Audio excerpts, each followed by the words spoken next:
আচ্ছা বন্ধু, এই পৃথিবীতে ইসলাম অনুসারে কয় ধরনের লোক বসবাস করে তুই কি জানিস? শোন, এই পৃথিবীতে 4 প্রকারের লোক বসবাস করে। তার প্রথম জন হচ্ছে জ্ঞানবান।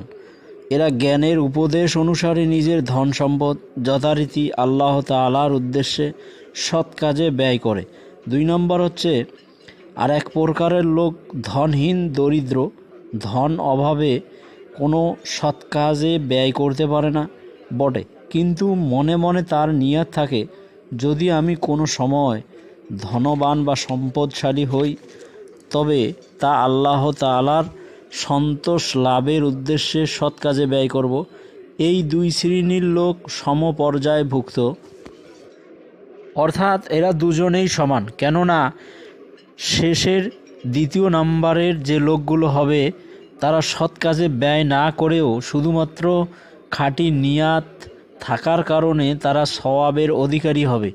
আর 3 নম্বর হচ্ছে ধনবান লোক, কিন্তু তার নিজের ধন দৌলত খারাপ কাজে অপব্যয় করে থাকে।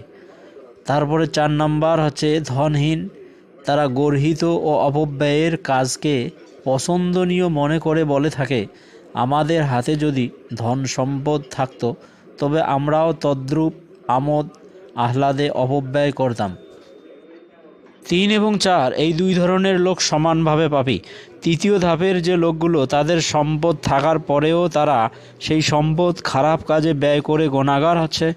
আর চতুর্থ ধাপের যারা, তাদের কাছে সম্পদ না থাকলেও শুধুমাত্র তাদের নিয়াত খারাপ হওয়ার কারণে তারা গুনাহগার হচ্ছে।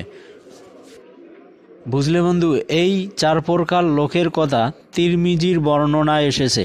অর্থাৎ একটা জিনিস চিন্তা করে দেখ, একটা ভালো কাজের নিয়াত করবি কিন্তু সেই কাজটা কোনো কারণে করতে পারবি না, তারপরেও সেই ভালো কাজের সওয়াব তোর আমলনামায় যেতে থাকবে।